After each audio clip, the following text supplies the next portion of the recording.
What's up, people? We are live. All right, so I want to talk today about this clip that I saw on Lex Friedman. It was posted on Twitter earlier today, and I just want to play it for you guys, and we'll stop and pause it and to talk about a couple things because this is quite awesome. Let me know if you can hear this. Okay. I've recently been reading a lot about the KGB, about the FSB. So several things sparked my curiosity. So one, I'm traveling to Ukraine and to Moscow, and because of that, I started to sort of ask practical questions of myself, just travel and all those kinds of things. So I started reading a lot about the KGB. Jack Barsky has a book on this. I talked to him. And you start to realize, you probably looked into some of this, but you just start to realize the scale of surveillance, of manipulation.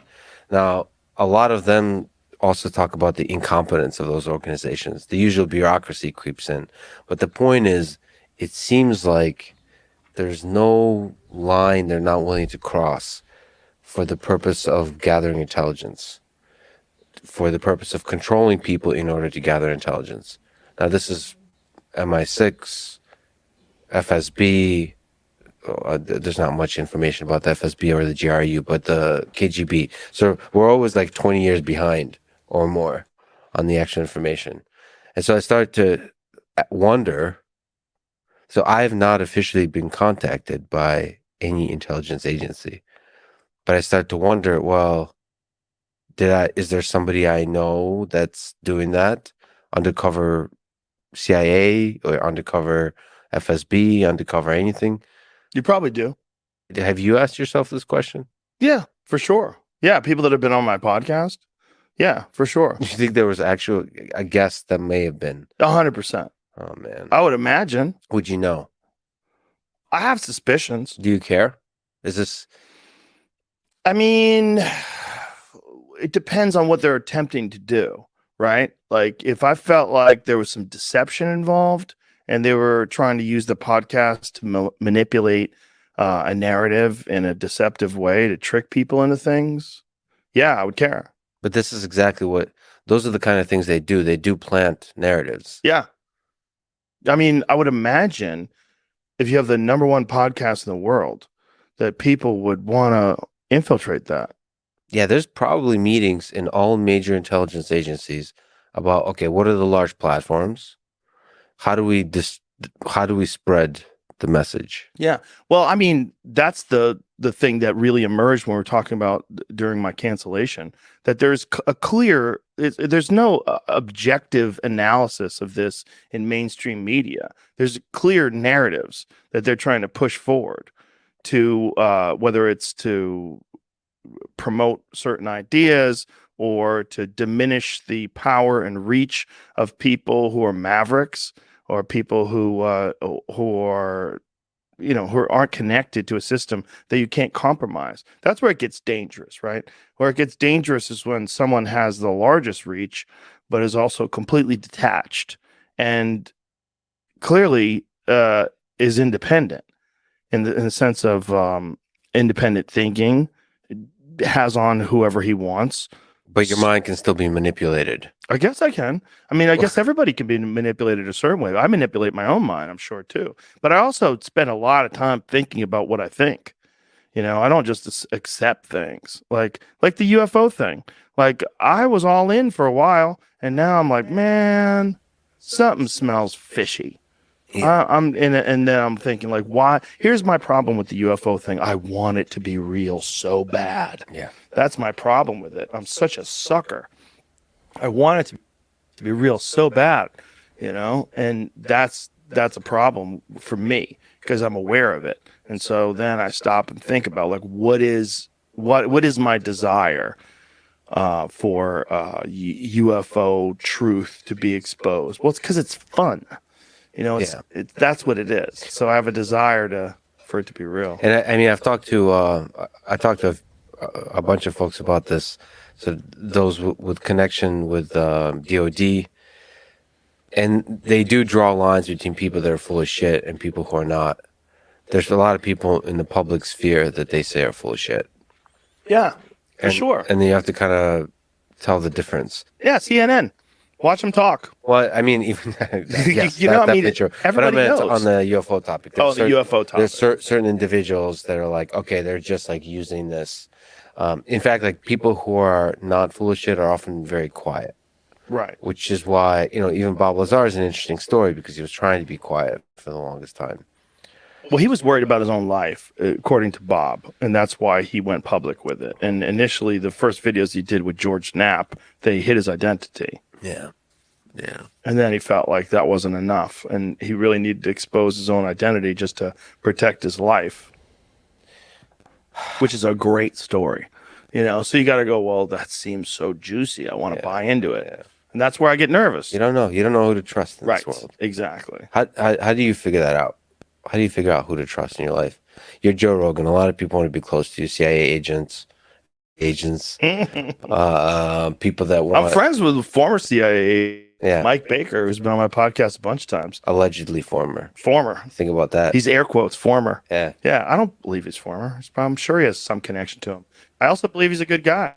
But I gain a lot of very intelligent and well-informed insights from him as to how things work. And, I think... well, there you have it. I've never heard of this guy before, and apparently he gets a lot of his intelligent and well-formed insights from this guy who's a CIA insider, and tells him who he shouldn't have on his podcast, when it comes to things like UFOs. I don't know. It's kind of weird, man, when you start looking at Joe Rogan's podcast here, and I'll share the screen because this is I want to show. Let's see who from the UFO community Joe Rogan's had on the podcast. Let's see. I think one of the first people he had on was Tom DeLonge way back in the day. That interview's gone. It was interesting that Tom, talked about Bob Lazar and talked about the terahertz metamaterials and arts parts on that show. But coming from Tom DeLonge, it didn't sound credible at all, and he just kind of shrugged and laughed it off, and so did a lot of other people because of Tom's explanation of what it was. He didn't get any of the science right.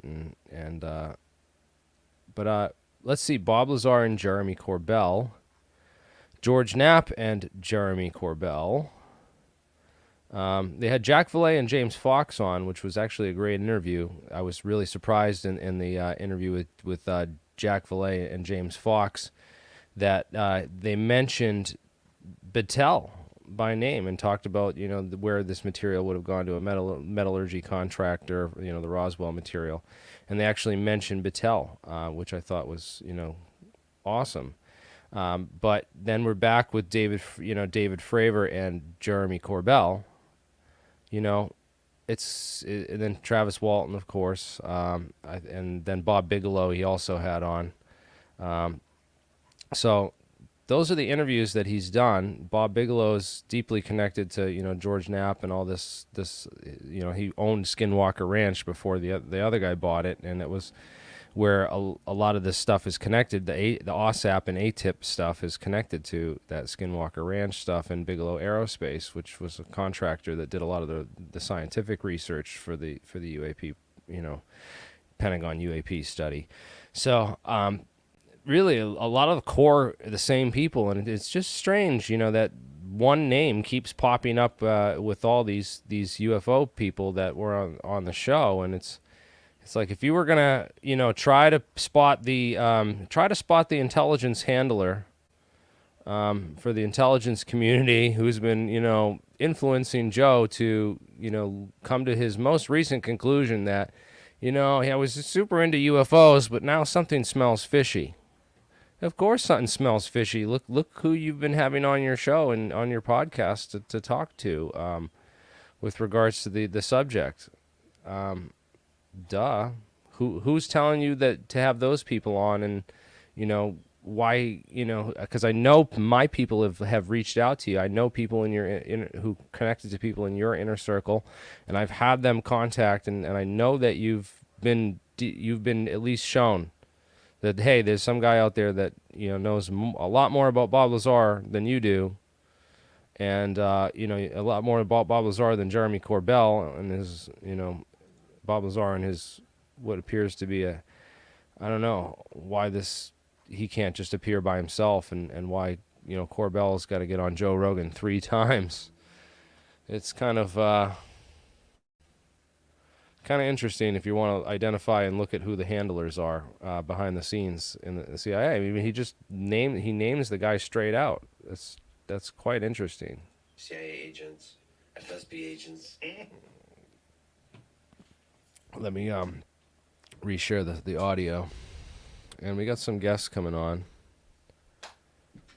I don't know. You got to share your video if you want to be added as a guest. You got to have video too, because I want to make sure that you're not a troll or one of those bots that are going to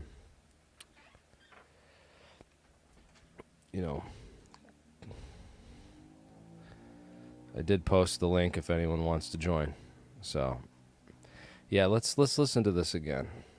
People that want. I'm friends with a former CIA agent, Yeah. Mike Baker, who's been on my podcast a bunch of times. Allegedly former. Former. Think about that. He's air quotes former. Yeah. Yeah, I don't believe he's former. I'm sure he has some connection to him. I also believe he's a good guy. But I gain a lot of very intelligent and well-informed insights from him as to how things work. And, I think, I'm sure he doesn't tell me everything about everything, but he's told me enough where I think I can understand things better from talking to him about how the way, the elves work under the machine.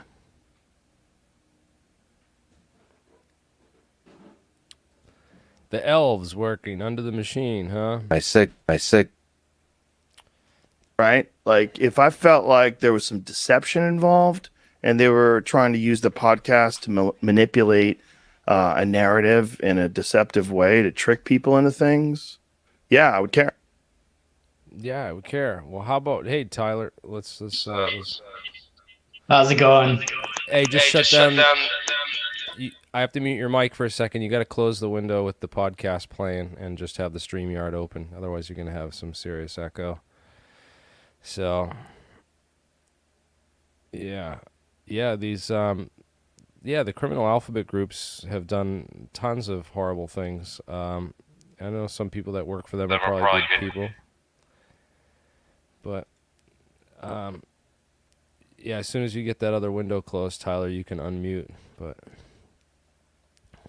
Yeah, I've never used this. Do you know how to do that? so you gotta find the YouTube window and close that X out of it, and then that way you only have the StreamYard link open. Yeah, Rogan is interesting dude, because what he did is he had a certain amount of people on his podcast, and only talked to certain people. Didn't really do a deep dive into the UFO thing, and now that he's really concluding that he thinks it all smells fishy, and he's he's going to walk away as an influencer. That means he's going to bring the majority of his audience with him. Now it's I don't know what's going on with this, because he's talked to predominantly Jeremy Corbell. He's been on his podcast at least 3 times. It's kind of, I think that's kind of interesting, I'm not saying that, he is an agent or a handler or something, but he's certainly someone I'd, consider, given the frequency which he's been on the podcast with numerous other UFO guests. By the way, Joe Rogan, I wanted to put it officially on the record, that Jeremy Corbell, also claimed that he's a, jiu-jitsu master and teaches, quantum jiu-jitsu, and he's this incredible fighter and all this stuff. And that me and Jeremy Corbell have beef. I want to debate him really bad, and if it need to get the attention, I will do a cage match against him, UFC style. And I'm willing to, put on the fight, pay-per-view UFO, just to get more attention to the field and get more attention to serious, real information, and take the attention away from these clowns who you have on your podcast 3 times with nothing to say, who've done literally zero research into the subject. I want to call these people out,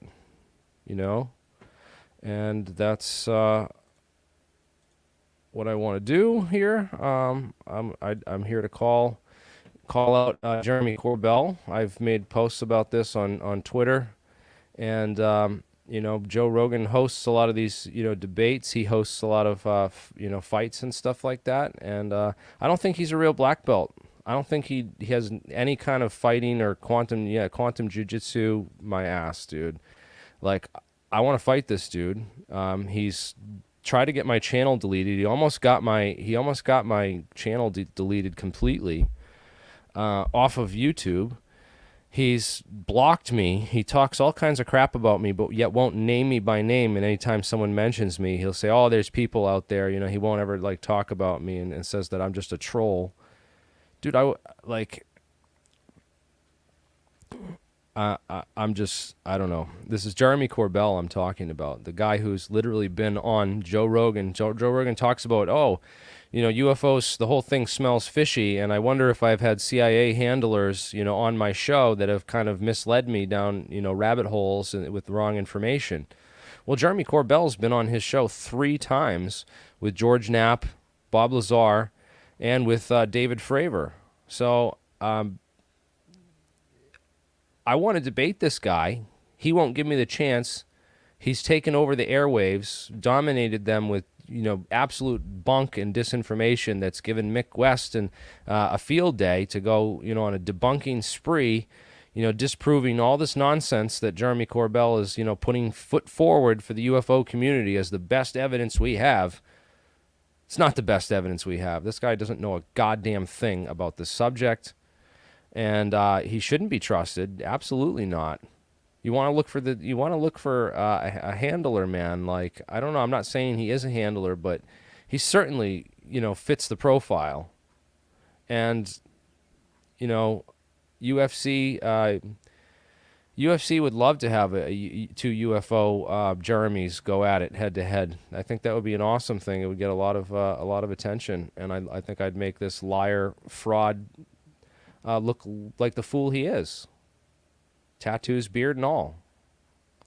I'll give him the smackdown in the ring, and a 2-hour debate on Joe Rogan. Let's do it. Screw Jeremy Corbell. Joe Rogan, you're a phony until you prove me otherwise. Tim Pool asked me, said, "Oh, Joe Rogan's a good guy. He's just maybe a little bit, that's you can always, claim that you were misinformed or that you were misled. But what did your CIA intelligence handler there? What did that guy have to say? What did he have to say about Bob Lazar? I'm curious now. He gives you insider information and a lot of good, perspectives. What did this guy have to tell you about Bob Lazar? I'm really interested to say, because what I can tell you about Bob Lazar, you just should start with reading this article right here, looking at Bob Lazar story from the perspective of 2018. It was written by a guy named Tom Mahood, who looked into Bob Lazar about 20 years ago, when all the evidence, the best evidence, was still out there, all the original stuff, all the videos before Corbell and Knapp took my playlist of all the good videos exposing Bob Lazar and went on a deleting spree, claiming copyright, and got all those videos taken down. And now all the stuff that you can find on search engines on YouTube is all the new stuff. You can't find any of the old stuff. It all got taken down. But this guy did the research like many of us did back in 10, 20 years ago, and came to the conclusion that this guy is not who he says he is, and that the science he worked with was so fundamentally wrong on a rudimentary level that it couldn't possibly continue with that tale. And he said it was something well beyond wrong, and he moved in other directions when 20 years ago when he started his graduate work in physics. So graduate work in physics, people don't understand. There's college degrees in order. The first is a 2-year degree or associate's degree. They offer them at like community colleges or trade schools to get you introductory level training in a certain field. That's like a 2-year associate's degree. A 4-year degree considers you a college graduate. There's bachelors of science and bachelors of arts. There's a couple different types. to know the difference. The science degree requires a lot more intensive math training. Then there's you can go to graduate school after you get your bachelor's degree and go for a master's degree, or which is another 2 years or more, sometimes more. You got to write a thesis for both your master's degree and your doctorate degree or your PhD. So that's for people who don't know what degrees are. Bob Lazar took some classes at Pierce Junior College when he lived in Woodland Hills, California, in the late 70s. I made a post about this on Twitter the other day, talking about Eugene Gluharoff, and he worked for Sikorsky Helicopters and then formed his own company called Gluharef Helicopters, and they were working on these pulse pressure jet engines. Not really rockets. Bob Lazar calls them rocket engines, and they said he rode a rocket bike, but it was actually a Eugene Gluharef pressure jet engine, the G-28, I believe, and that was on Bob Lazar's bike.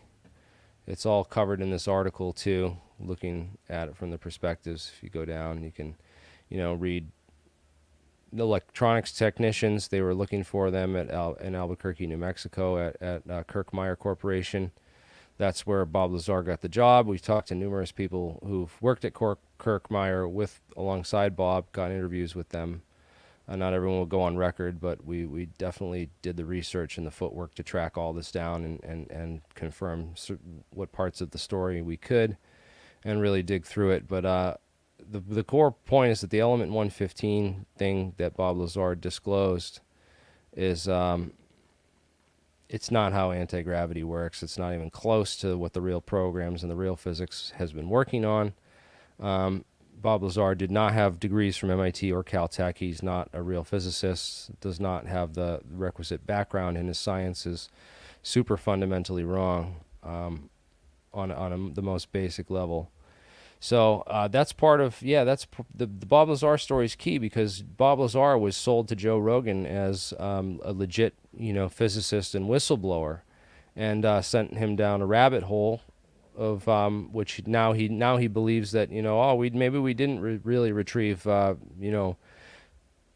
craft and programs, even though he interviewed Jack Valet, and Jack Valet told him about the real stuff, and Battelle and the metallurgy and the metals from Roswell and where that stuff legit went to. That stuff gets swept under the rug because he thinks Jeremy Corbell's the center of ufology and interviews him in all these episodes. So it's just really curious how Joe Rogan came to his most recent conclusions, and is misleading his audience into saying that all this UFO stuff smells fishy now, and it's my own personal bias because I really wanted to believe that this UFO stuff was real, and that we could get to the stars, and we did have anti-gravity technology, and that we could be living in a Star Trek future, and I want you to tell you, Joe, don't give up on that dream just because, a couple bad apples, want to spoil the whole bunch, or, want you to throw the baby out with the bathwater.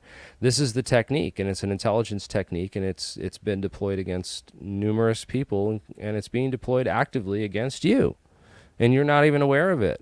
And I'm hoping that, someone watches this video and gets that information to you to make you aware of it, because I will debate Bob Lazar. I will debate Jeremy Corbell.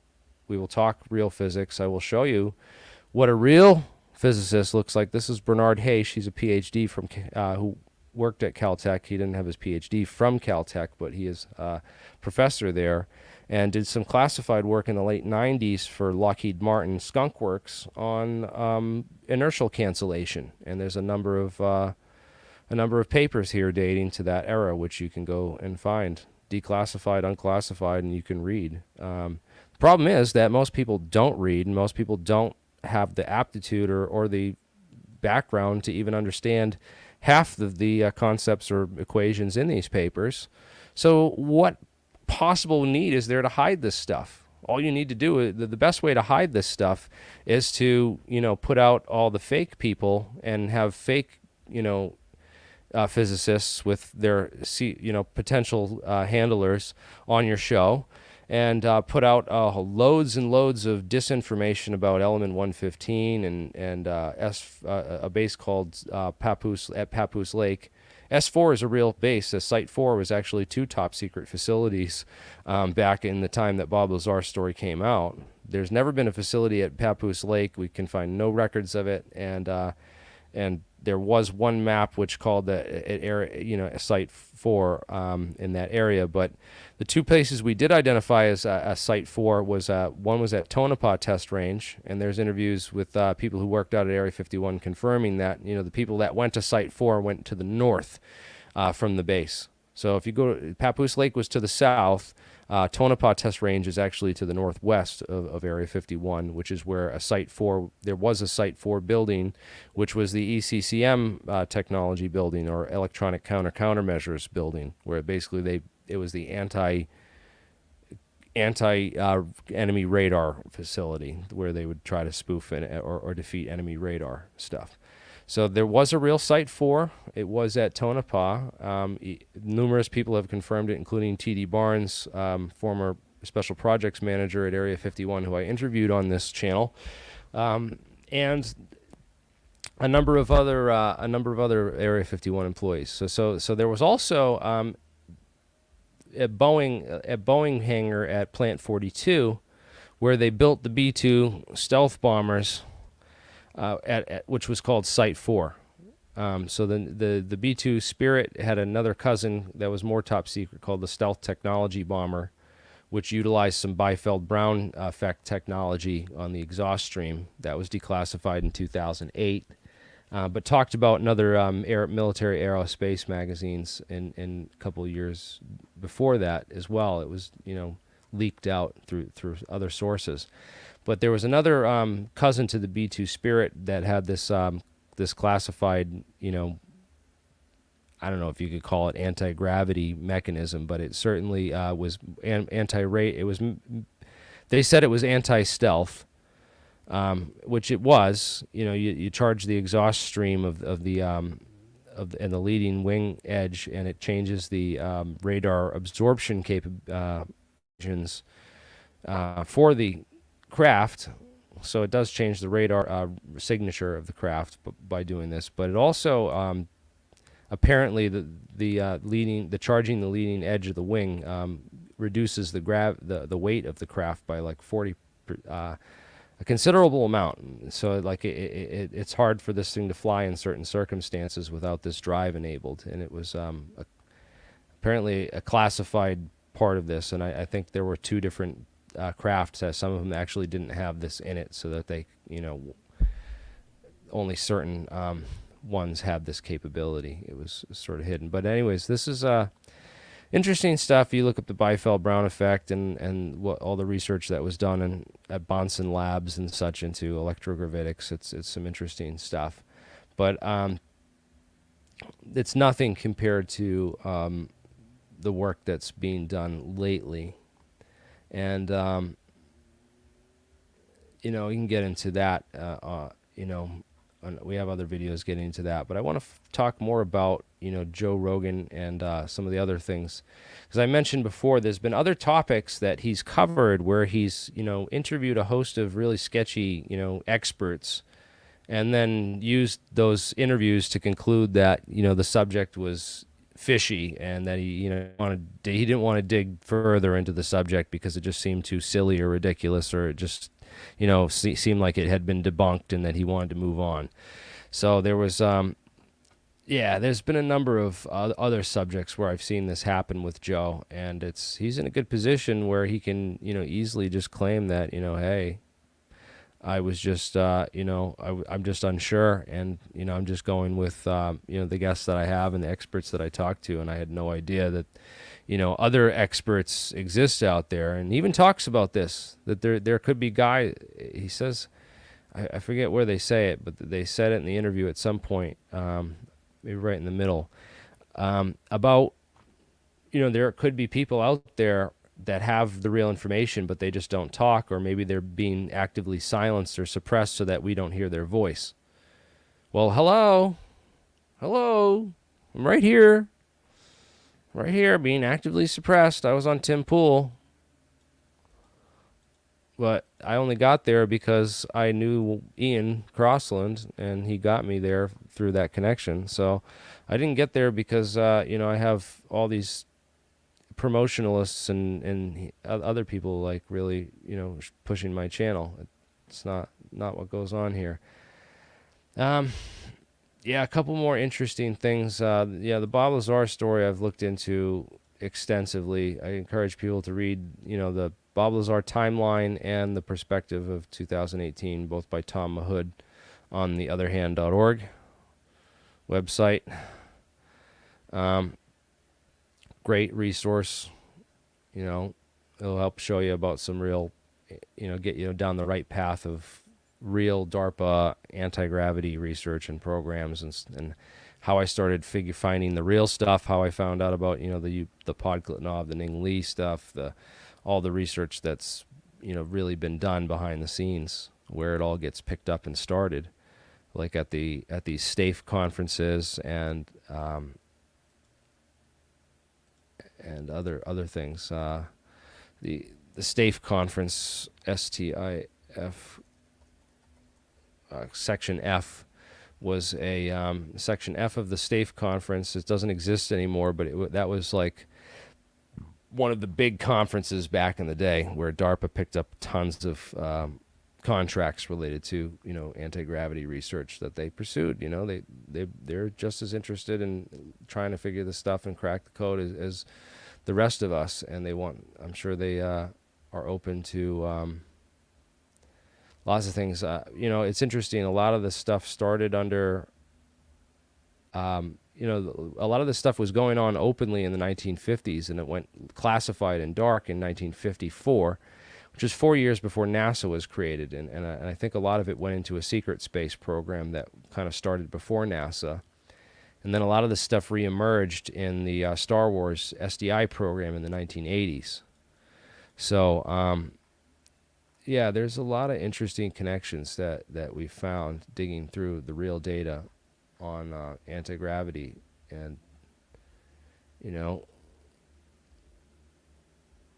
there's tons of programs that they've studied. So a lot of them were junk, but some of them seem like they are continued to this day, are still going on. And there's many of them that are still going on that I know of. And the minute any one of these people, figures this stuff out and shares the recipe with me, it's going to be public knowledge. And that's sort of the hope and design behind this channel, is that we're trying to push the technology. We're trying to push the science and stuff.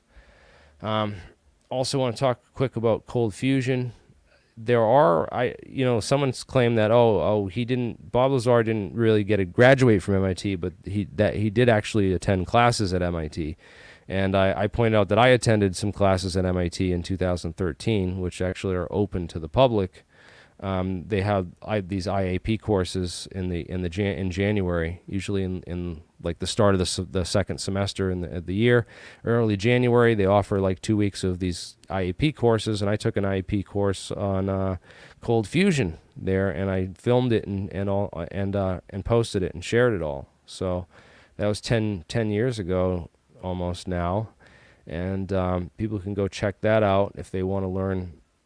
Get a crash course in cold fusion, at least where it was at 10 years ago.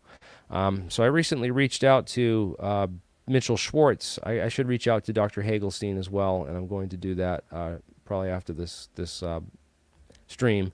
But I want to get an update on where their work is at now, 10 years later. They pointed out the errors in the other replications that were done at MIT and Caltech in the 1980s that supposedly debunked cold fusion, and what was wrong with them, and why they failed to achieve cold fusion in their lab experiments, and what they did wrong. So super interesting. I learned a lot about the physics of and the problem solving, and you know what, I was surprised that Peter Hagelstein's recently been working on one of the last things I heard about 5 years ago. He had this hydroton model of the deuterium atoms in a cold fusion lattice, and how entanglement quantum entanglement could be responsible for the complex Hamiltonians, which allow these fusion solutions to arise. And I thought that was super interesting because entanglement is still something that we really don't well understand in physics and have a lot of missing holes on, and could be connected to a lot of more advanced technologies.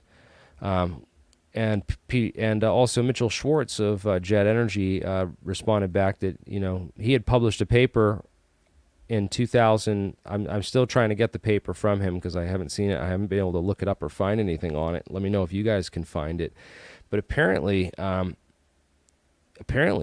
he has been doing a fusion with you know, different types of cathodes, right? So you have this cathode, and what happens is you put it in a solution, and you've charged the solution so that the solution, all the electrons, all the deuterons and everything get absorbed into the metal lattice. And they've been experimenting with different types of metal lattices, and one of the things that they experimented with, they decided to use nitinol wire because, you know, it's been alleged that nitinol was a Roswell material, reverse engineered from Roswell, and they've had, you know, interesting luck in similar you know, certain types of lattice structures. So apparently they started doing experiments with like Roswell-like material, this nitinol wire, and found some really amazing, you know, uses at cold fusion results. So it's possible that, you know, the Roswell craft could have been like, you know, a cold fusion, a nano cold fusion generator. You know, literally the craft could submerge itself. These UFOs have often been seen, you know, going into ponds, lakes, bodies of water, and submerging themselves for days and then reemerging and flying off. So it's possible. I've had a theory that, you know, these craft could be taking deuterons out of the water, the bodies of water, absorbing them into the metal lattice of the craft, and then using these cold fusion processes to generate and store energy. And it's amazing that, you know, I can't wait to read that paper and share it and interview this guy and talk about that research, because I thought that was just out of this world fascinating. And, you know, I was surprised because I hadn't heard from Mitchell in a number of years, and I know he was a little bit adverse to the whole alien scientist name and the concept and stuff, but I think he's since come around to a lot of that and been more open to it, as, you know, a lot more data has emerged and a lot more people are taking this type of stuff seriously now, hopefully, except Joe Rogan, who thinks it all smells fishy because he did, you know, such great interviews on his show with such an awesome, you know, experienced and knowledgeable host of characters, you know, to inform him and his audience about the subject. But yeah, I don't know what else to say about that, but yeah, the angry astronaut, he sounds like my kind of guy. Anyone who you want to connect me, people won't need to connect me with people, and I'm open to anyone. You just email me. I'm super busy with, you know, my day job and my kids and everything else, but, you know, I do get back to people and I do give interviews and make stuff happen, and trying to do more of this. Hopefully you guys are on this, but yeah, I'm down, dude. I want to show these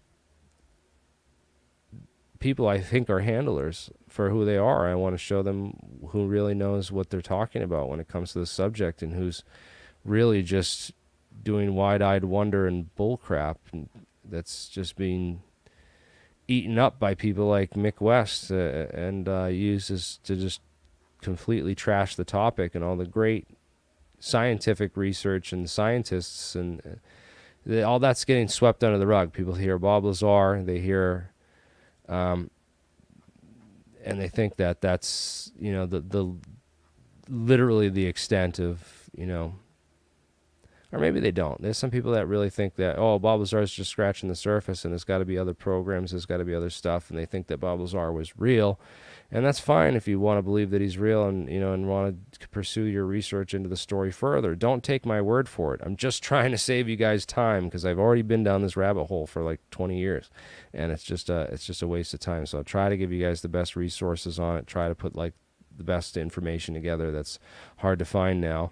and try to, shove people like the right direction of, like, hey, ATIP's about more than just dino beavers. There was a lot of real science that has come out in these defense intelligence reference documents.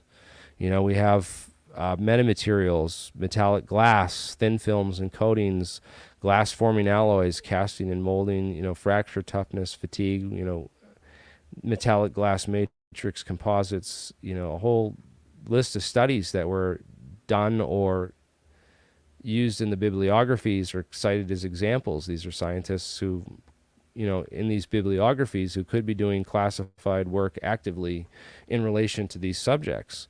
People want to talk about, oh, Bob Lazar, got recruited out by Ed Teller, well, because of a newspaper article while he was working at Los Alamos.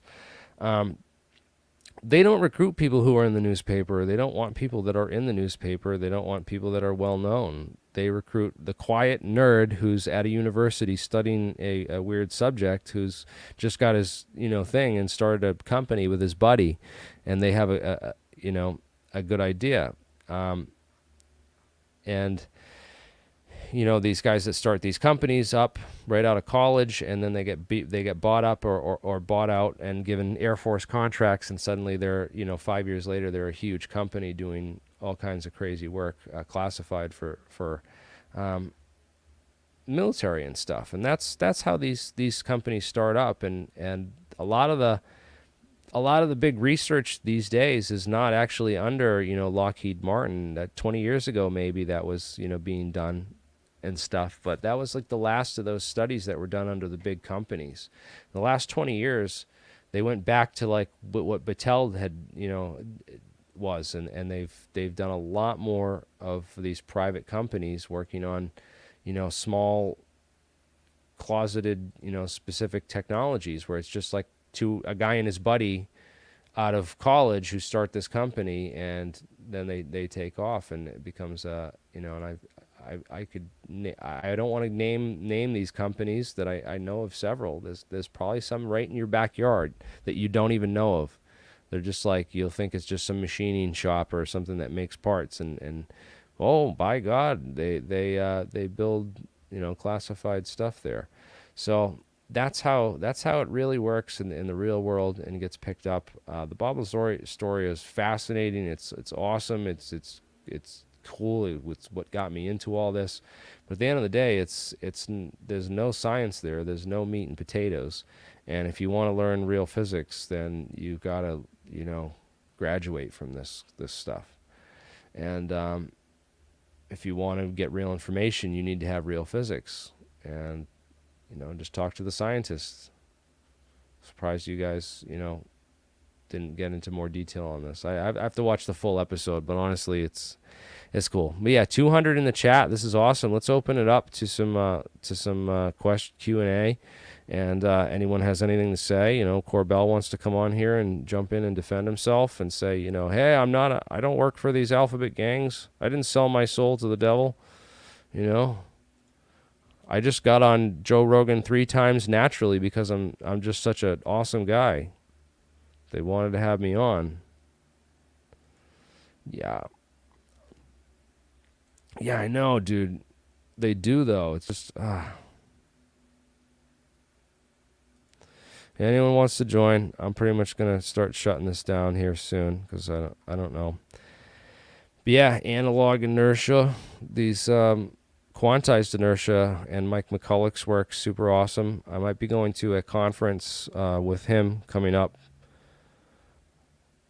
here soon. In fact, where the heck is that? I have to find this now. Hold on a second. And let me see this. Here's a conference right here. Boom. Secret Space Program Conference. So there's a whole bunch of people talking about Secret Space Program, and I think this is the real stuff. This is not Corey Good. There might be a couple of those Corey Good types in here. I'm not sure, but I think this is a great speaker list. We've had a number of these people on the conference, APEC and other things before. I think Mark Sokol says going. He's going to talk about this stuff. David Alzafon, Mike McCulloch. So some interesting characters going to be there. And I'm hoping to go and present and talk about, just an overview of some of my research into secret space program stuff and the real programs, not, the fake stuff that gets on Joe Rogan for the masses to see. That's intelligence agency friendly. Yeah, well, what's going to happen is you're going to get a discount at the conference because you guys are come through my channel, and saw this video.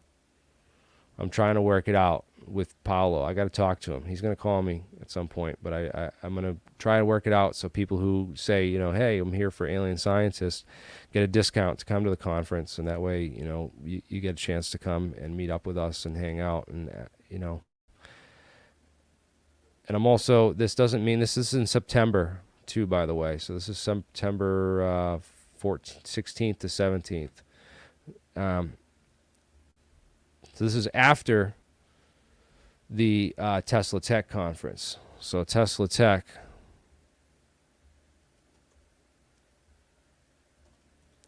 teslatech.info.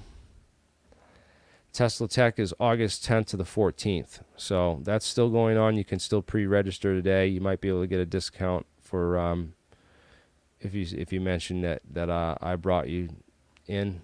If you guys want to go check that out. And I think I'm going to be the first speaker on the first night there.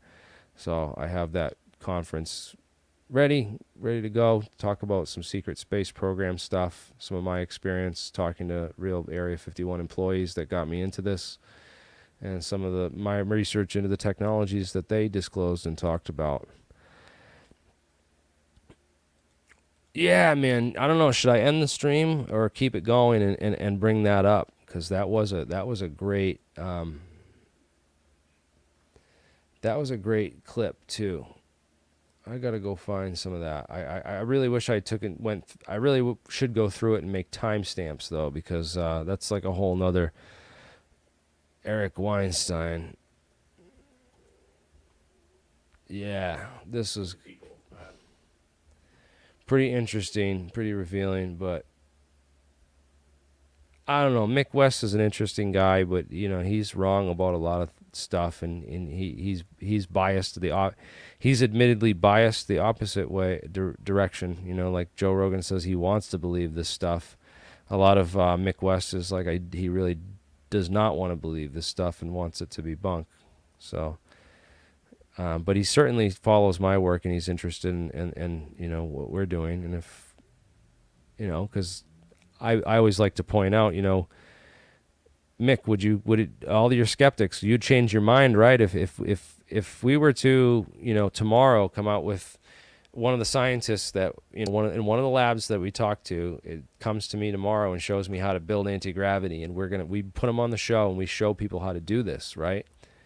And we show people that this works, and we prove that we can optically warp space-time using terahertz metamaterials or whatever other technology. We're trying it right now. We're building these things in our labs, and I know several other labs working on this right now.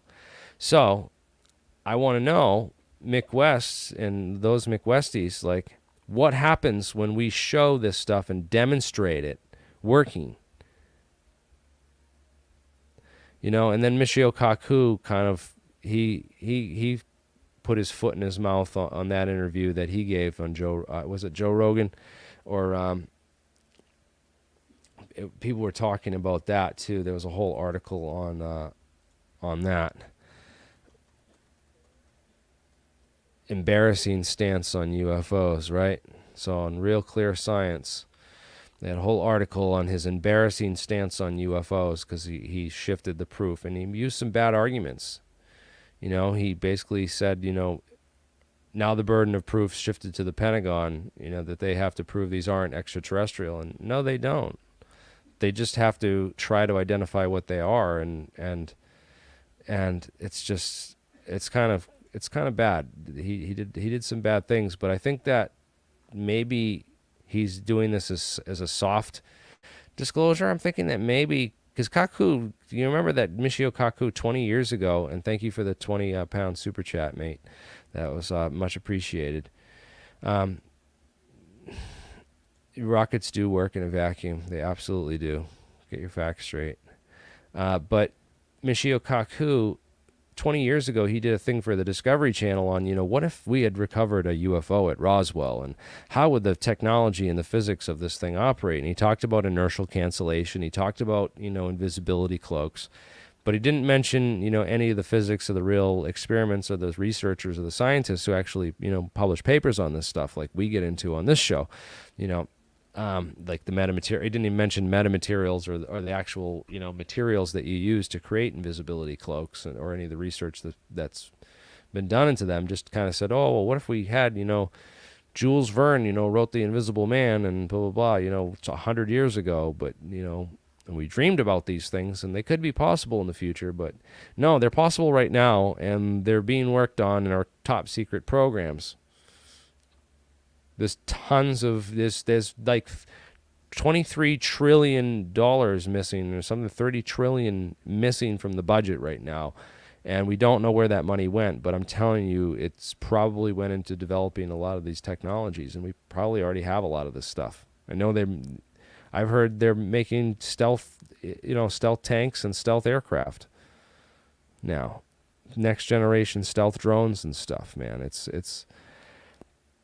And they're hypersonic too. They have these hypersonic stealth skin coatings. It's a whole new generation of these metamaterials and where they're at, and the public has virtually no idea that that this stuff's been funded back. A lot of this stuff goes back to the Nazis. We brought all the Nazi scientists over in Operation Paperclip, and they helped develop our early space program. So, but I doubt that they had the type of technologies we have now. We've got a clear timeline of when those were first developed. And it's interesting, that the guy who discovered quasi-crystals did his postdoc at Wright-Patterson Air Force Base, So there's lots of interesting connections that, people could make an argument that these technologies did come from, reverse engineering programs connected to extraterrestrial technology that's classified. It's certainly possible, and still possible that those kind of programs exist. I just know that Bob Lazar did not work on them, and that he made up the stories for attention, and made up a lot of stuff for attention, and a lot of his story doesn't hold up. But anyways, Mick West loves people like that, so because he can jump on that and debunk, and they can waste the majority of the time talking about cattle mutilation and remote viewing, neither of which I really believe in. And UFOs as technology versus new physics. Let's listen to that. The Secret History of Anti-Gravity Research with so this is good. And what terrain explanations are left. So, opinions on Bob Lazar, they did talk about that too. Military, just the facts, kind of straight ahead orientation. And in particular, that sound not working. Let me make sure I got this Chrome tab shared. I want to make sure people can hear this. Yeah, this is interesting. Let's break this down. They talk about Bob Lazar a little bit right here. I have a pretty good sense of when people are limelight seeking or people are limelight avoiding. And a lot of these people seem like limelight avoiders. Like Bob Lazar. See, I have almost no knowledge of Bob Lazar. No, I'm not kidding. It's not like I watch. I understand. Yeah, but he I presents vaguely know himself. who Graham Hancock is and something about Chariots of the Gods. I don't know anything. This is not my world.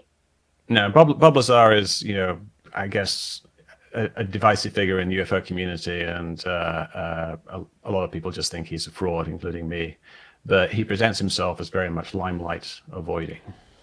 even though he has ended up on various shows. But he always says like he's very reluctant to talk about it. And if you talk to him, apparently people who have talked to him will say it's very limelight avoiding. But Yeah, I 'cause he do doesn't wanna get not want called to out. kind of draw parallels between those and the people you've talked to, because they're completely different people. But being limelight avoiding, I don't think is necessarily a factor that No, I it's don't- not. It's not, because anyone can avoid the limelight, and it might be because the last Q&A interview he gave, he got called out on a bunch of questions and looked like a fool. And that video's still out there. I've used it in a couple times. Yeah, the Vantil black paint. So it's basically a forest of carbon nanotubes, which absorbs all 99.99% of the incident light onto the material. It's really cool. Yeah, it creates the bubble underwater. It's because it's like hydrophilic or hydrophobic or something. If it like traps the air against the material, it's kind of like the quick that when you the inside of the ball doesn't mix with the chocolate milk. It just stays powder because the air bubbles or something. But anyways, for some reason, I don't believe Bob Lazar is a fraud. Well, he's very convincing, and, I didn't believe he was a fraud for a while until I started really getting into physics and learning real physics. And only then, once I started learning a lot more about chemistry and physics and really got into watching his and doing the research on him, did I realize that he was, completely the wrong direction. And probably, I'm coming to the conclusion now that he's being used as disinfo, even if he wasn't a disinfo agent at the time, maybe just some attention seeker. This guy is basically saying Joe Rogan is working for the CIA. Yeah, okay. No, I didn't say that at all. I did not basically say that or say that at all. I said that Joe Rogan, I showed where Joe Rogan said that he has a CIA guy that he talks to, who influences him on a lot of important topics and gives him a lot of important information and advice.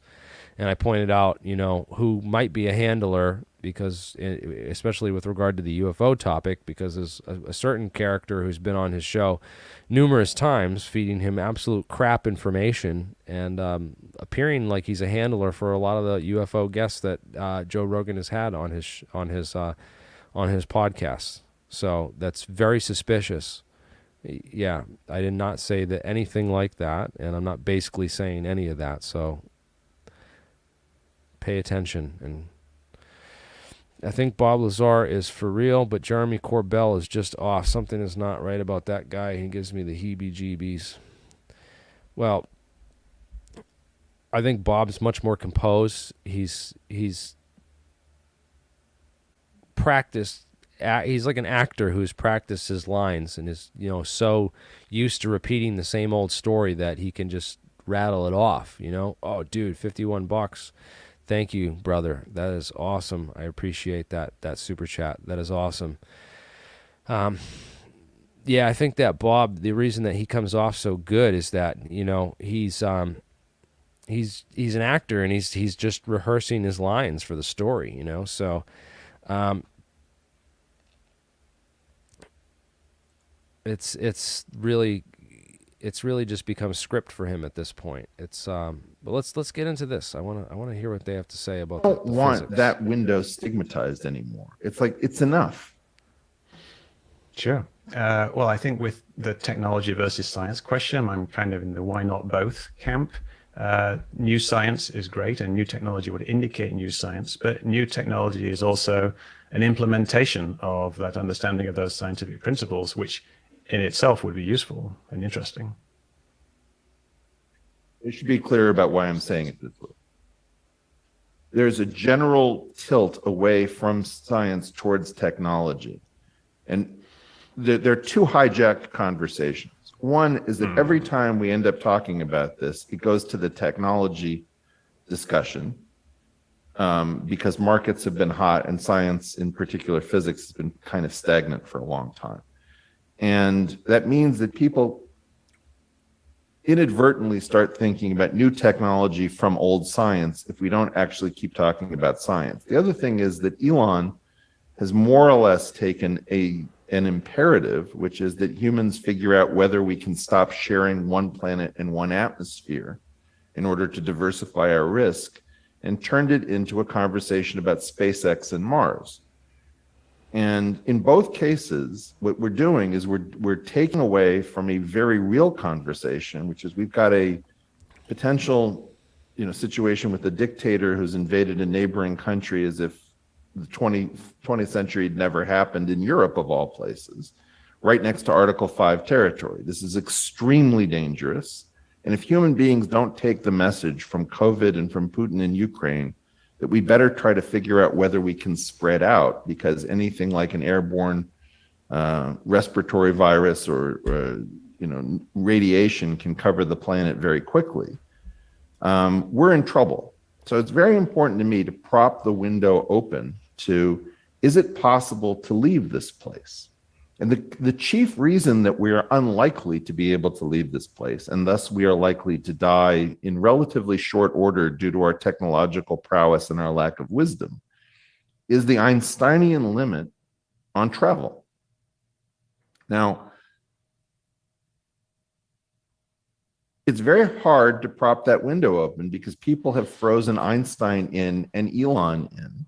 And those two individuals have changed this conversation. The Einsteinian contribution means we always talk about, is faster than light possible, which we shouldn't be talking about. We talk about wormholes. We talk about Alcubierre drives. We talk about time dilation and multigen. We talk about uploading into silicon. All of these things are useless, right? On the other front, Elon has focused us in the diversity conversation to diversify from all on Earth to all on Earth plus Mars, as if we're going to terraform Mars before Elon turns 60. And both of these are very dangerous conversations when we have a very narrow hope of asking, should we be looking to figure out whether there's something beyond Einstein, which gives us possibilities beyond Einstein?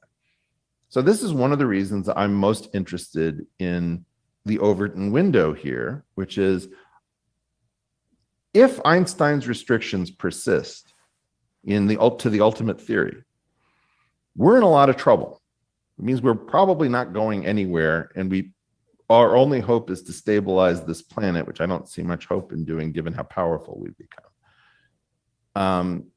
And we have to get away from technology and from rockets and from Elon and from Einstein if we're going to actually turn this into a legitimate question, which is there anywhere we can actually go? Or, as is likely the case, we're stuck here. And I think really again, I'm a why not both camp there. It's obviously we need to develop our technology, and yes, it would be great if we had more adventurous explorations of physics. But I don't really see how what I'm doing in any way narrows the Overton or expands the Overton window. I'm not sure which way I want people who think they have UFO data to be welcomed scientifically and not stigmatized and made to feel as if they're aberrant freaks. Works for me. If people have UFO data, I personally am very happy to look at that data. I'm not just going to dismiss it out of hand. I'm going to analyze it. No, I guess the question you're raising there is, should other scientists be looking at this with some degree of seriousness? And yeah, there's an issue there. There is this stigma in science, but I think that stigma is largely well founded because of all the ridiculous stuff that comes along with UFOs. And I think if there was some good evidence, then people like the UAP task force would have actually brought it forward and actually done something with it. Where are our top physicists? I don't know. You're a top physicist. Well, you're a physicist. I don't know where you are in the world rankings, but I'm actually a mathematician, but I don't know anybody in the top physics community who knows what the hell's going on here. Yeah, well, nobody knows what's going on. So it's not like, they've been given the evidence and they've studied it and they've determined that there's nothing is going on. It's that the evidence isn't really very good. Well, is the fact that our top people don't have the evidence indicative of something? I don't know. I think, from my perspective, I think it's more likely that the evidence doesn't rise to the level where you would be able to justify bringing in outside people. Now, if it's something, like the Manhattan Project, where they brought in a whole bunch of scientists, then there's a lot of motivation there. There was a lot of reason to believe that the race for the atomic bomb was a very important matter of national survival. But with UFOs, the base level of evidence doesn't really seem to be there. We don't have this huge push that would be justified if there was actually this evidence of new technology or new physics out there, which would be worth trillions of dollars.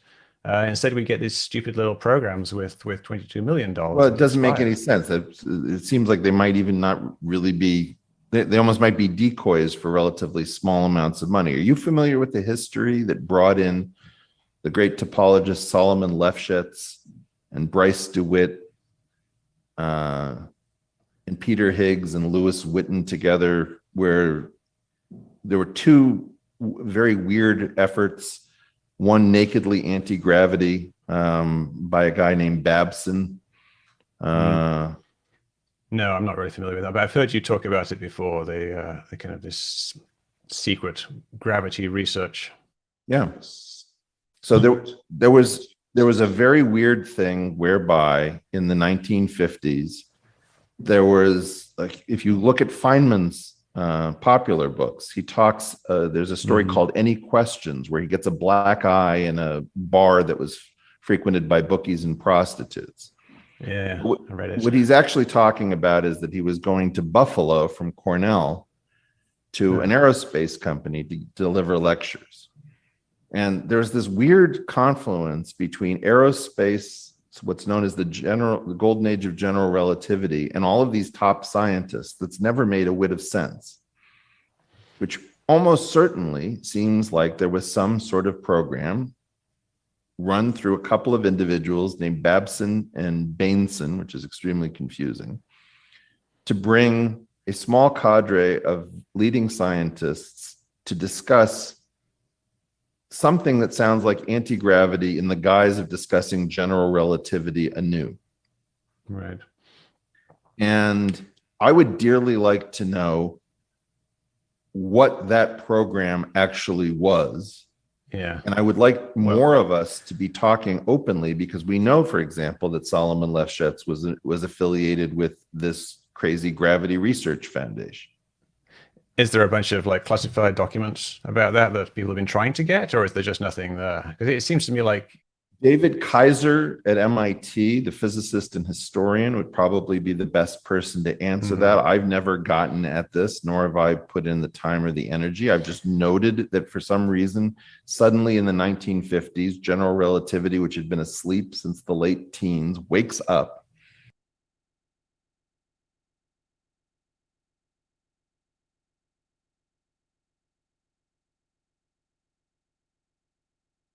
And I'm muted.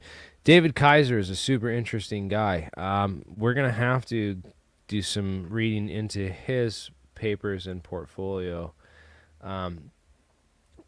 David E. Kaiser, is this the right guy?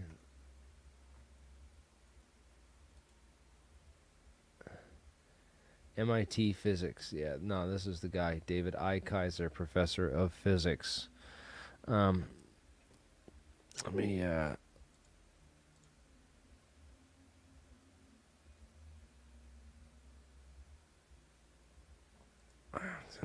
share the screen again. I'm going to share the other screen. Boom. So this is David Kaiser. Let's read some of his papers and come up with some questions for him, because Kurt said he'll be interviewing him in 2013. And as many of you know, I have a direct pipeline to Kurt through his... I have his phone number, and I can text him and let him know any questions that we come up with. I have his email, so let's get some really good questions for Dr. David Kaiser and see if we can't get those to Kurt. That would be awesome. Yeah, 2023. That'll be that won't be till next year. This guy's at MIT. It would be cool to just go there and find him, but I don't know what he's doing. So I'm local to MIT and Harvard. Still want to go up to Harvard and check out the Galileo project. See what those guys are doing. Who knows how to spell Solomon Lifshitz? Is it Lifshitz or Lipschitz? Lifshitz.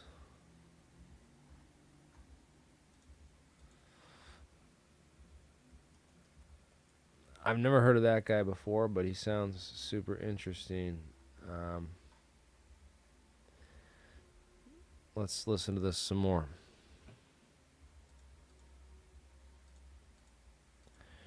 Share Eric Weinstein and Mick West. As a field, there's a conference at the University of North Carolina, Chapel Hill, which Feynman attends, which all of this seems to be spurred by two individuals, one of which creates what's called the Research Institute for Advanced Study, to make it sound like the Institute for Advanced Study. The other is something called the Institute for the Study of Physical Fields at UNC North Carolina, Chapel Hill. And there's some weird thing between the Martin Aircraft Company, Wright-Patterson Air Force Base, a bunch of these sorts of things. And I never even heard anyone talk about them to put it all together until I talked to Kaiser, and I said, am I losing my mind? He's like, no, this is this really weird history where just to put a weird period on it, the top mind in theoretical physics is the son of the leading anti-gravity researcher from the 1950s. It's a very bizarre state of affairs.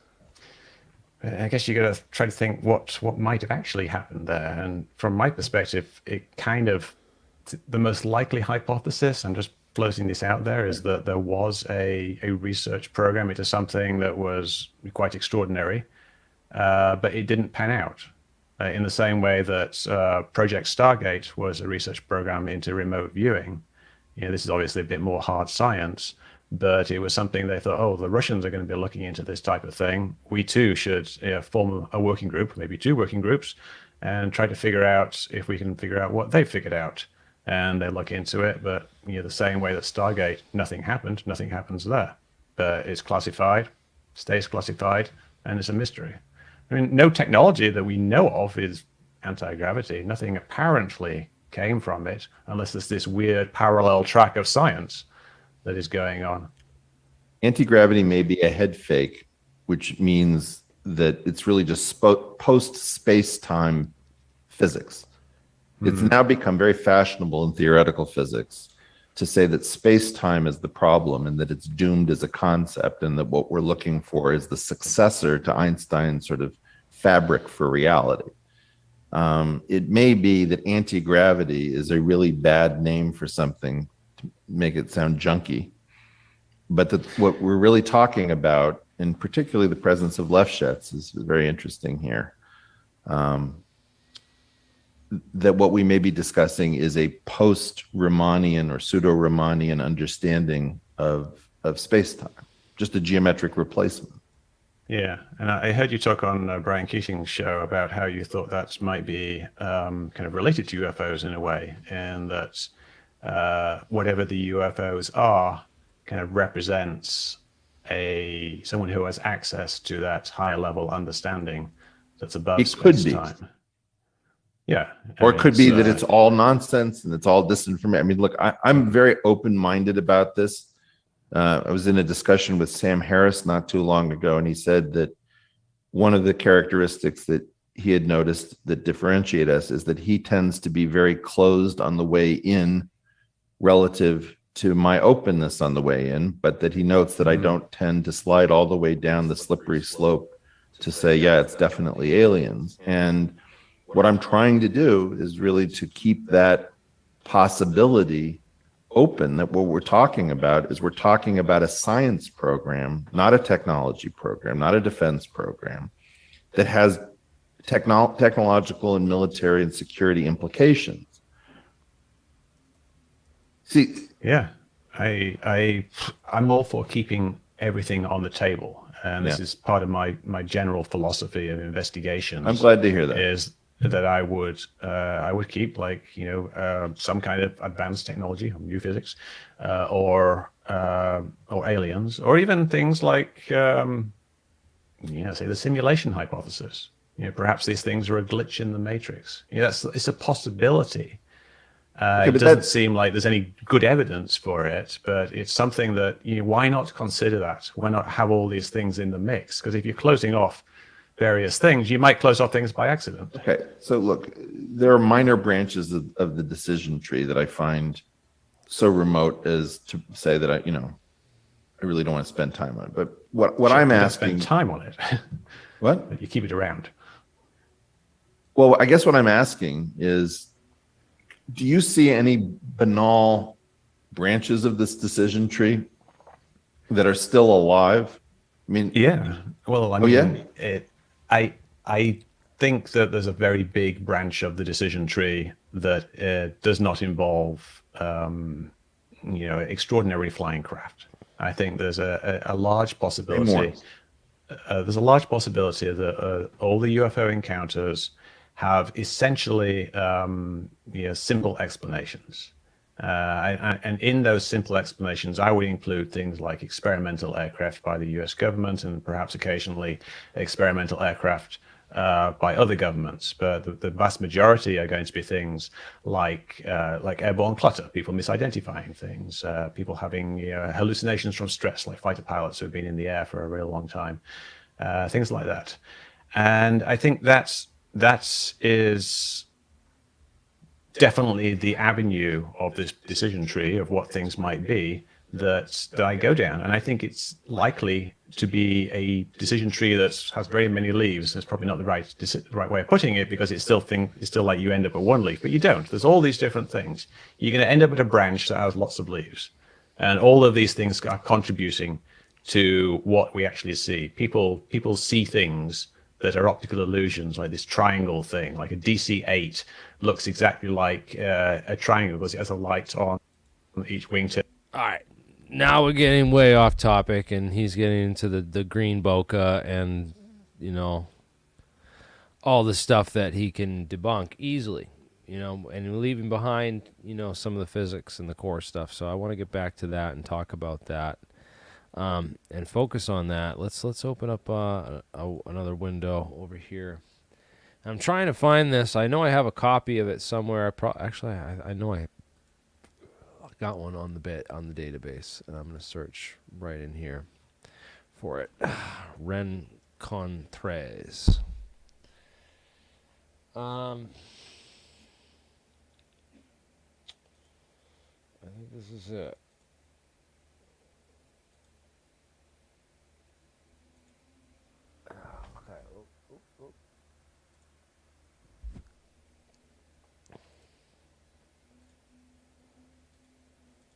Sorry, I'm trying to download this off of the database, and I'm looking for a document called the Battelle Rencontres, which was a series of lectures that were put on in France by some of the top scientists at the time, and including Cecil DeWitt, Bryce DeWitt, and John Archibald Wheeler. And so you guys can hear me. So John Archibald Wheeler and some of these other guys were connected to this core group, which Eric is talking about there. Very interesting stuff. I'm going to have to look into Solomon Lefschetz. This is the Lefschetz guy who did all the foundational mathematical work in algebraic topology, which led actually to the formation of what's now the Standard Model of physics. So the Standard Model of particle physics started with these geometries and these group theory symmetry groups, which are called Lie groups. Some of that foundation is, again, by Riemann, Bernard Riemann, and another guy who looks just like Bernard Riemann, named Sophus Lie. and Sophus Lee and Bernard Riemann and these guys, Lifshitz and all them, kind of developed the foundational basis of mathematics of topology and group theory, and what led to this whole new understanding of, oh, well, particle physics really follows this SU2 cross SU3 cross U1 unitary group. If we mix these groups up with group theory, we get just all the symmetry groups of the rotations and the possible transformations that can happen based on these essential symmetries. We get the standard model of physics, which is super interesting. The standard model of physics is that is this understanding that all the particles emerge from these symmetry groups that occur at the most fundamental limits of fabric of space-time. So if the fabric of space-time is based on these cross-sectional multiplicities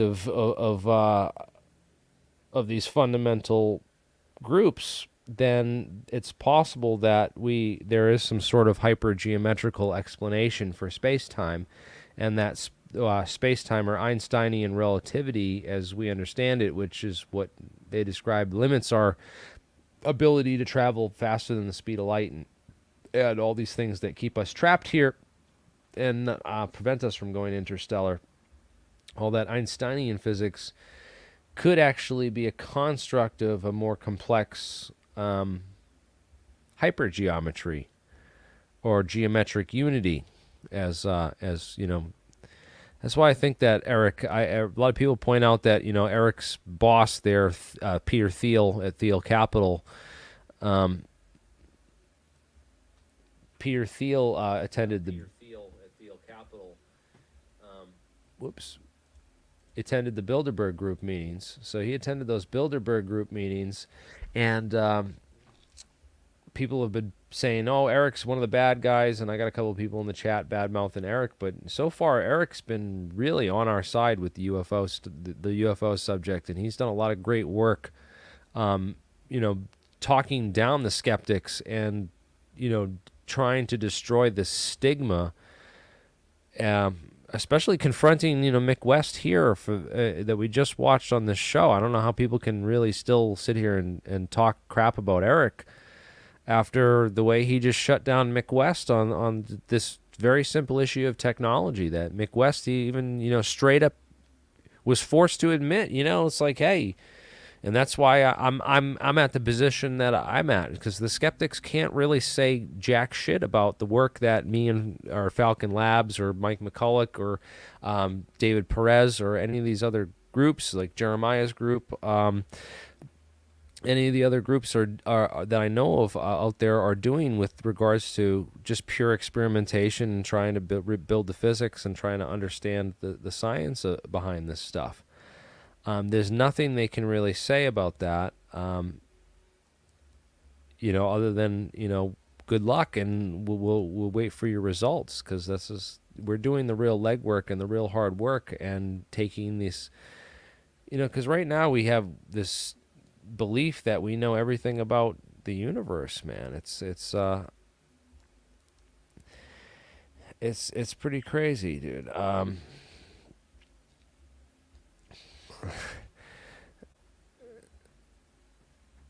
Anyways, I think we got 200 people watching this. This is amazing. Thank you all for watching. Make sure to smash that like button. We're watching The Alien Scientist, and we're talking about hidden CIA influences within popular ufology and stuff, and analyzing some of the people and players and stuff. And I think it's important to analyze these two, because this is a lot of people have had questions about Eric Weinstein, have asked me, do you think Eric's a shill? Eric's been really on our side, more than anything, of really shooting down the skepticism and putting out that this is possibility. So I think that Eric is definitely doing good things. I know that people have some skepticism about him and his affiliations with Peter Thiel and stuff like that.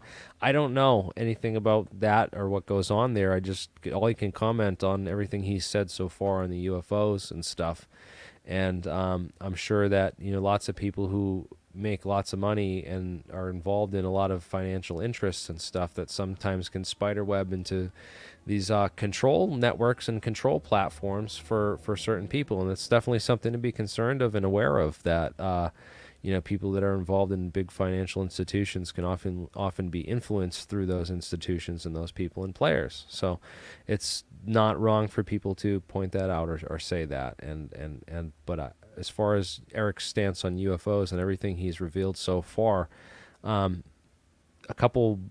a year ago is when I started talking to Eric's brother, the Dark Horse podcast, and I had a few conversations with Brett Weinstein directly, and I was telling him about my stance on the UFO, all this stuff on the UFO topic, and I said you got to pass some of this information along to Eric, and that included the information that I was digging up at the time on John Archibald Wheeler and Bryce DeWitt of that Battelle Rencontres. The 1967 lecture on mathematics where they and physics, where they basically put forward this whole new idea that if 557 pages, and it talks all about Lie groups, it talks all about this standard model of physics and how it all derives from these hyper mathematics, that if we really understood this stuff and used this at a core level, that we could maybe break new areas of space-time. And of course the people that were in possession of all this information way back in the 1960s, instead we have string theory and all that stuff that misled physics came out of that, and that's been a concern for Eric as well. He's been very outspoken about that as well, that physics sort of stagnated for the past 40 or 50 years, but since then, and that as physics stagnated, they a lot of this stuff was moved into secret programs and developed potentially secretly by an elite secret college, which happened at the University of North Carolina, Chapel Hill, predominantly. Apparently, Feynman went there and took some classes and was a little bit involved with this, which is surprising given his stance on UFOs. If he was involved in such a program, was he told to say those things about UFOs as disinformation or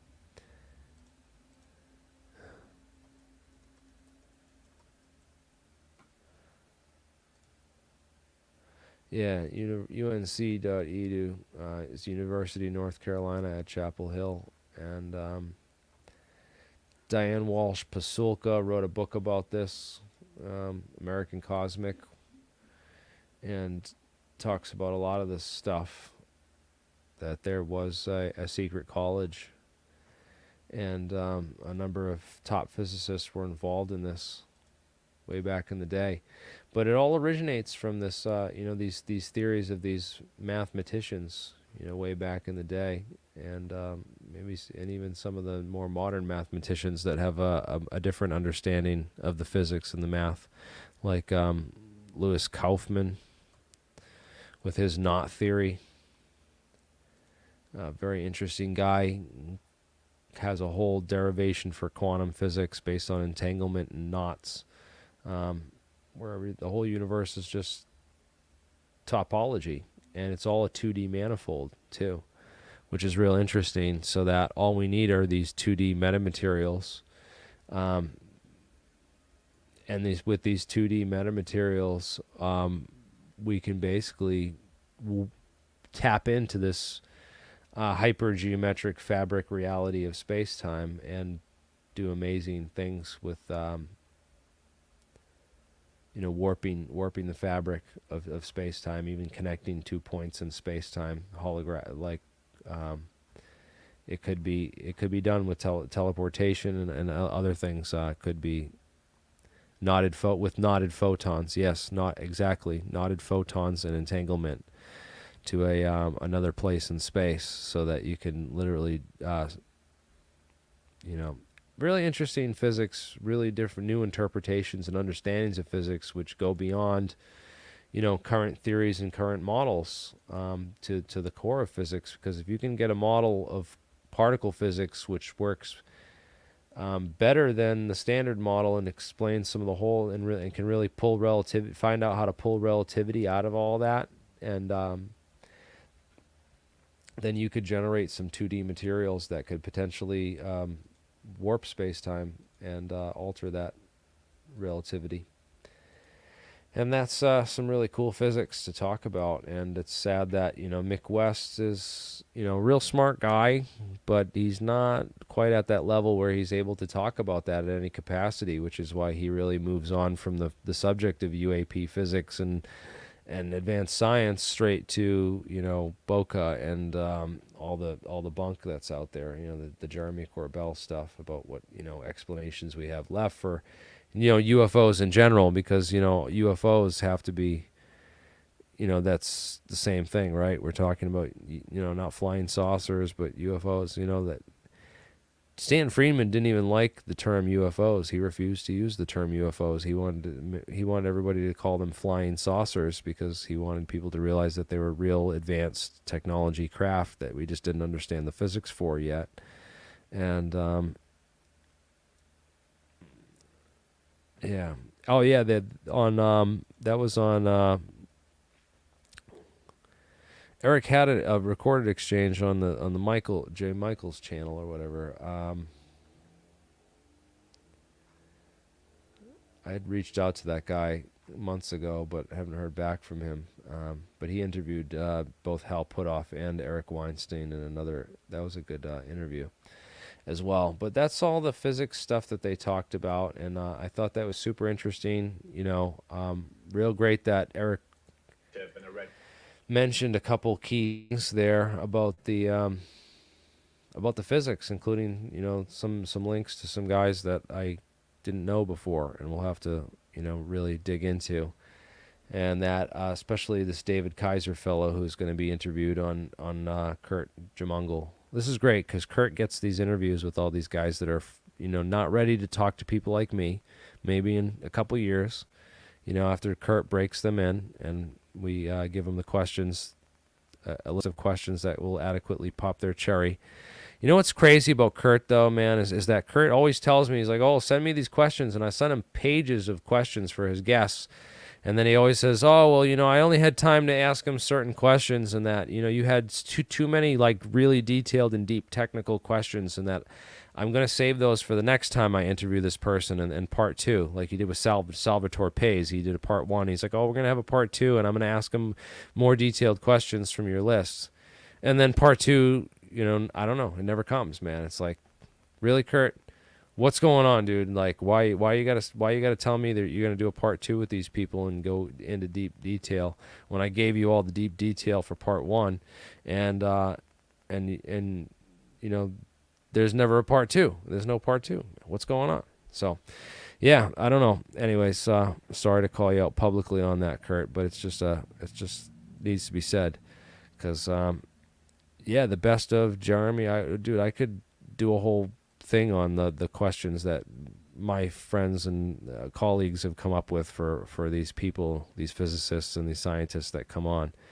And it's great that Kurt gets the interviews, but man, it's like we got all these questions, and you get Sal Pais saying, I can't talk about that without revealing the secret sauce. And it's like, and he knows that we're really close to that secret sauce and the recipe too with the questions that we ask. And so I guess maybe it wasn't because I didn't know enough. I just knew too much. Does that make me crazy? I don't know. But anyways. What? Daniel Foster. This guy's cool. I like Daniel. Daniel, how's it going, man?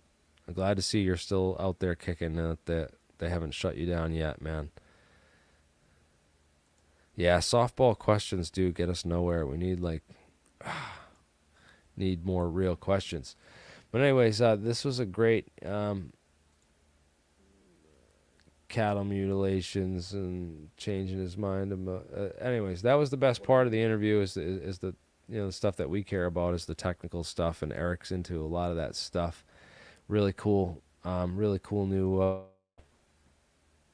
I'll have to find this guy's bibliography and read all his life's work and papers. And so let me see if who his thesis. Anyone? Oh, he had students who worked under him, so it would be certainly worth it to check out the work of all these students who got their PhDs under him, because a lot of these people tend to continue this type of work and get recruited into those programs. And I found a lot of great resources, information in the scientific genre by just going down these types of rabbit holes. Like, oh well, who did this guy teach, and who was his PhD advisor, and who else got their PhD under that guy. So you get these webs of where the curriculum and the knowledge tree derives from. So when Mick West talks about those knowledge trees and that kind of stuff, he's not really telling you how to do the actual research and dig into that stuff through, go into the bibliographies, read the papers, read the bibliographies in the papers, find the scientists mentioned in those, and go through their work in literature. That's how to do real research, and that's how to really dig into the core science and learn that kind of stuff, and it's just a shame that, people like Joe Rogan are influencing their following to think this is all seems fishy and we shouldn't look into this, when there's, just tons of awesome physics, endless amount of physics that can be learned and dug into, straight up in the literature. There's tons of stuff, man. Gotta call these guys out, dude. Tell Jeremy Corbell to debate me. Tell him that he doesn't have a black belt in anything. He's not a real karate master. He's a fraud, and that I will embarrass him physically and intellectually anytime that he wants to, because he's embarrassed this community enough. He's been a predominant figure on the majority of Joe Rogan's podcasts dealing with the UFO topic. And, Joe Rogan wants to, talk on Lex Friedman about, how he could have, he's got suspicions about certain people on a show. Well, what about this dude, Talk about UFOs and you don't have any suspicions about a guy who's had to appear as like a second man on all these key interviews, interrupts the people, when you're starting to ask real questions, and Bob Lazar's like, oh, I got a migraine, and I'm having memory problems, and of course the Corbell's right there to comfort him and and deflect, So it's just kind of interesting what's going on. I don't think he knows. I mean, he's done epic things, man. Joe Rogan has done epic stuff, man. He's broken really stuff. He's broken great stuff, totally. Like, he's done a lot of good stuff. But man, for him to go on and influence and say like that he really dug into the UFO topic and did any kind of real research and stuff is ridiculous. I'm talking about Jeremy Corbell with regards to the black belt. I don't think Jeremy Corbell is actually a black belt in anything, never mind quantum jiu-jitsu. And I think he's an embarrassment to the community.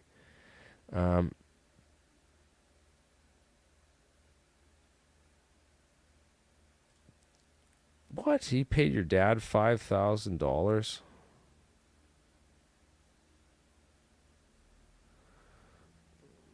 Where'd he get that money, dude? There's something going on, man.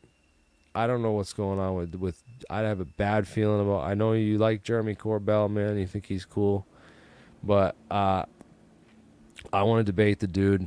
I don't think he's cool. I think that if there was a handler at all on, for Joe Rogan's podcast, I'd suspect the dude that was on there 3 times talking about UFOs that's been thoroughly debunked by Mick West, like every single time. And yeah, Alex Jones don't touch this topic at all. He won't have nothing to do with it. And that guy's not very smart about science, and he's not very good at investigations either. He was saying that Kraft International guys did the Boston Marathon bombing when I went and identified them all as, Hanscom Air Force Base National Guard's civil support team members.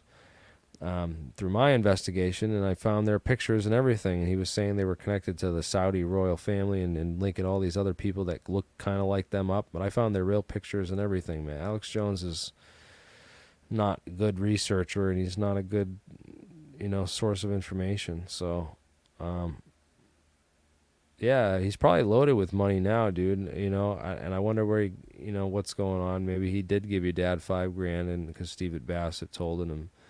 And, yeah, maybe he did it just to win you over, and I don't know. It's just weird stuff that goes on with these operations and the folks that are involved with them. They tend to always have just unlimited funds and money to throw at stuff, and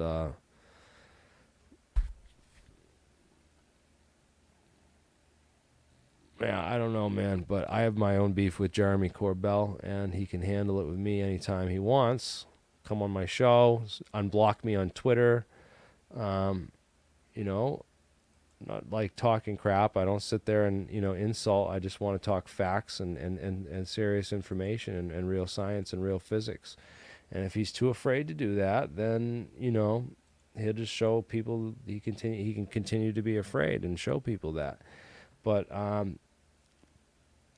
I think it's ridiculous that people like him get so much attention when they don't know a goddamn thing about real physics, and they promote frauds like Bob Lazar. And, Bob Lazar I'll call him a fraud until he proves his educational credentials and shows that he actually worked out there. I really want to see.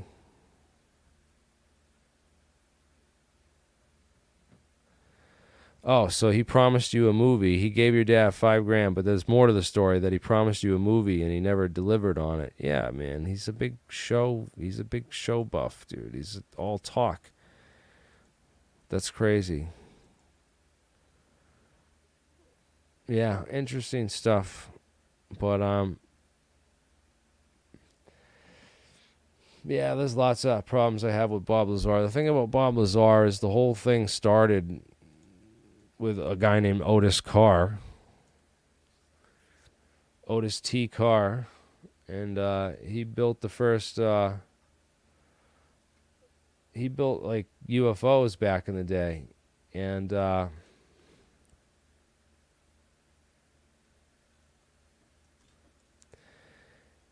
he had a UFO that was called the that looked just like the Bob Lazar sport model. This is the UFO concept and design that I think Billy Meyer used in the 70s when he made those models of UFOs and took pictures, And then Bob Lazar took that same UFO picture and that idea, all the Billy Meyer stuff, and turned it into his own story, the UFO lore.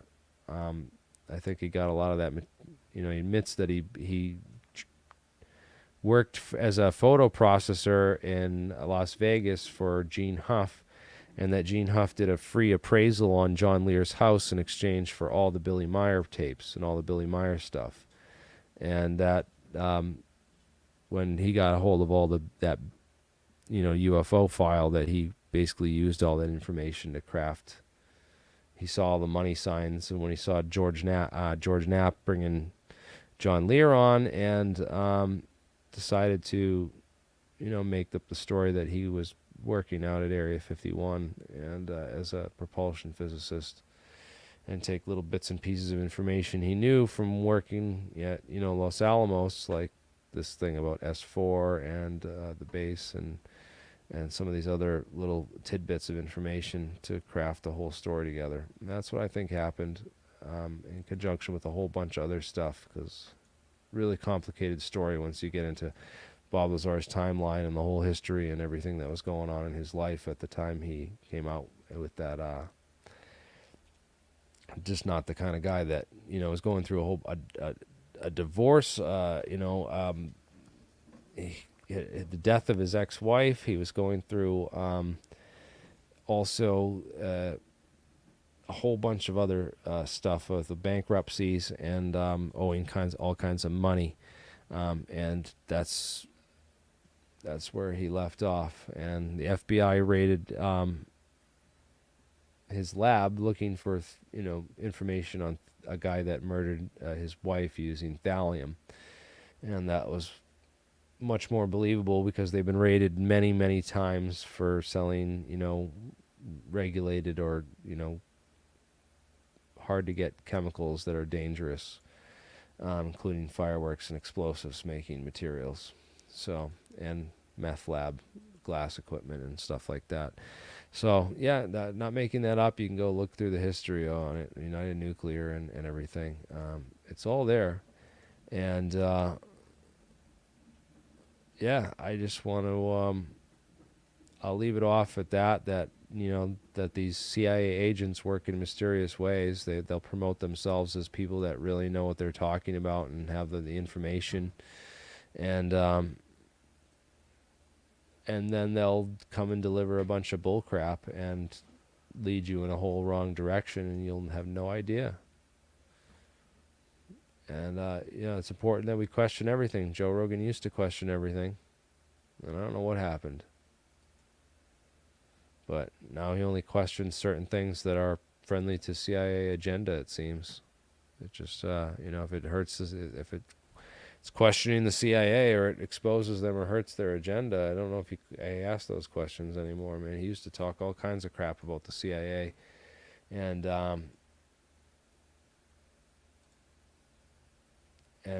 drug planes and all kinds of stuff, man. But I don't know. Joe's cool.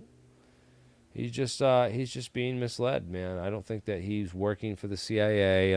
Just like Lex Friedman, he hasn't had no direct contact, but he has no idea that some of the people in his close network, including someone who might just be like editing his inbox to censor out certain interview requests or make sure he doesn't see certain things. I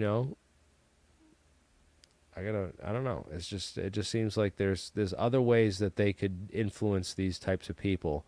And they probably have tons of resources and entire agents and networks of agents dedicated to doing just that. And that's a fact. So I'll leave it at that. We're almost 2 hours, and I really don't want to go much more, awesome, man. And yeah, none of the charges ever stuck, man. I think United Nuclear is actually an awesome company, and we use it to get a lot of stuff that's hard to get, man. There's tons of stuff that he supplies through United Nuclear that's hard to get, and it's for people like us doing the science research and trying. He's in a kind of an active fight to subvert the government and go against the government, which I give him props for that. That's cool, but he's a cool guy. He knows a lot about a lot of cool stuff, and he does some great things. He's an awesome dude, but he didn't work at Area 51, and he's to just like admit that and stop, selling crap, man, because the government's just making, having a field day with it. They promoting him the heck out of him and just having a field day with it. So really just needs to be honest and come forward with, like, hey, I don't have degrees from MIT. I made that up. I don't have degrees from Caltech. I made that up. Something, like just come out with the truth, dude. It sucks. It sucks when you've been married to a story, and that you're kind of stuck with that. You're on it for life. But I don't know. Yeah, it's like, why control when you can just influence? Yeah, and so very subtly, it doesn't take much to have some influence. Yeah, and Joe Rogan's probably scared. He said it before, dude. He knows. He's got kids and a wife, and he knows what's up, dude. He doesn't want to freaking start exposing real stuff. Whatever. I think we're all going to die if we don't expose it. So you might as well just go for it. You know, it's like a personal sacrifice that I kind of am willing to make. It just sucks that more people aren't like that. And if we all just didn't give a crap and, you know, were to stand up together, then there's nothing they could do. But and we'd put these criminals in prison once and for all, and they'd all go away, and hopefully they'd probably come back under different guises and stuff. And I don't know. It's just. I don't know, man. It's crazy stuff. All right, join for the after party. I'm gonna shut it down, and then anyone can join. I have problems bringing people on the stream live while we're going, because if I've had bad experiences bringing trolls on who talked about, you know, flat spheres and other such nonsense that gets us immediately flagged and shadow banned and other stuff. But yeah, come share, join the after party. I'm going to shut the stream down. We can come up with some questions. We'll start reading through some papers and stuff and get into some real shit. Thank you for watching, and we'll catch you on the next stream.